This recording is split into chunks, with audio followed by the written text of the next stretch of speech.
ಸೊಂಟ ನೋವಿದೆ, ಸೊಂಟ ನೋವು ಈಗ ಸುಸ್ತು ಇತ್ತೀಚೆಗೆ, ಸುಸ್ತು ಸೊಂಟ ನೋವು 2-3 ವರ್ಷದಿಂದ.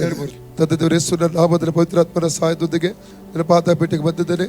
ಈ ಅಣ್ಣನವರಿಗೆ ಪ್ರಾರ್ಥಿಸ್ತಾರೆ. ಈ ಸ್ಥಳದಲ್ಲಿರುವ ವೇದನೆ ಪಡಿಸುವಂತ ಆ ವೇದನೆ ನೋವು ಅದು ಬಿಟ್ಟು ಹೋಗಲಿ, ಸೊಂಟ ಫ್ರೀ ಆಗಲಿ, ಸೊಂಟದ ಒಳಗಡೆ ಹೊರಗಡೆ ಹೊರಡುವಂತ ರೋಗದ ಬಗ್ಗೆ ಅಪ್ಪಣೆ ಕೊಡ್ತೇವೆ. ಹೊರಗೆ ಬಾ, ಇರ ಕೊಡ್ತರಿಗೆ ಬರ ಕೊಡುದು. ಮಾರ್ಕ್ 9:25 ಫ್ರೀ ಆಗಲಿ, ರೋಗದ ಅಪ್ಪಣೆ ಕೊಡ್ತೇವೆ. ಔಟ್ ಔಟ್ ದೇವ ಜೀಸಸ್. ಕರ್ತೇಸ್ಕೋಸ್ಕರ ಬಾಸುಡ ಮೂಲಕ ಅಡ್ಡರ ಗುರುಬಾಯ್ತು. ಕರ್ತೇಸ್ಕೋಸ್ಕರ ಬಾಸುಡ ಮೂಲಕ ಅಡ್ಡರ ಗುರು ಫ್ರೀ ಇದ್ದಾರೆ ಬಚ್ಚೀಸ. ಈಗ ನೋಡಿ ಚೆಕ್ ಮಾಡಿ ಹೋಯ್ತಲ್ಲ. ಯೇಸುವೆ ಸೌಖ್ಯ ಕೊಟ್ಟದಕ್ಕಾಗಿ ನಿನಗೆ ಸ್ತೋತ್ರ.